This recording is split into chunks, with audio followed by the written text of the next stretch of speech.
The man is dash his son's fault. Man is dash his মানে লোকটা তার ছেলের যে ফল্ট আছে ফল্টের প্রতি মানে দেখেও দেখে না, ব্লাইন্ড। এই ব্লাইন্ড শব্দটা কি বলছে? দেখেও দেখে না। ব্লাইন্ড মানে কি? অন্ধ। তাহলে আমি আসলে চোখে দেখি না, ঠিক আছে, সেটা এক ধরনের অন্ধ। আবার এটা দেখেও দেখি না, যেমন আমরা যখন চাকরিতে কাজ করি, মানে আমাদের যখন চাকরি করতে হয়, তখন অনেক কিছু আছে যেগুলো আমাদের দেখেও না দেখার ভান করে থাকা লাগে। তো দেখেও না দেখে মানে কি চুপ করে থাকা লাগে, এরকম অনেক কিছু আছে যেগুলো হচ্ছে আমরা অনেক সময় দেখি, দেখেও না দেখার ভান করে থাকতে হয়, এরকম থাকে জিনিসটা।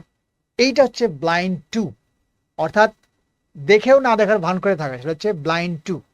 আর আসলেই অন্ধ, ঠিক আছে, সেটা হচ্ছে ব্লাইন্ড অফ। তাহলে ব্লাইন্ডের ক্ষেত্রে কি হবে? এই যে ব্লাইন্ডের ক্ষেত্রে টুও হতে পারে আবার অফও হতে পারে, বোথ আর কারেক্ট। তাহলে অফ কখন হবে? যখন আসলেই সে অন্ধ, রিয়েল সে ব্লাইন্ড, সেটা হচ্ছে অফ। আর যখন সে দেখেও না দেখার ভান করে থাকবে, সেটা হচ্ছে টু। এখানে কি বলছে? The man is dash his son's fault, মানে তার ছেলের যে ফল্ট আছে, এই ফল্টটা কি করবে? সে আসলে কি অন্ধ হবে নাকি দেখেও না দেখার ভান করে থাকবে? অফকোর্স দেখা না দেখার ভান করে থাকবে, তখন আনসারটা হবে টু। তার মানে এই কোশ্চেন আনসার হচ্ছে টু।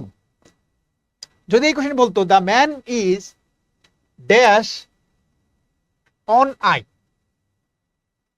অন আই মানে এক চোখ কানা, এক চোখ কানা যদি বলতো বা এক চোখ অন্ধ যদি বলতো, তখন এতে কি এইটা আনসার হইতো, ব্লাইন্ড অফ হইতো। তাহলে আসলে যদি অন্ধ হয়, এটা আমাদের বুঝতে হবে যে আসলে যদি অন্ধ হয় তাহলে হচ্ছে ব্লাইন্ড অফ, আর দেখেও না দেখার ভান করলে তখন ব্লাইন্ড টু।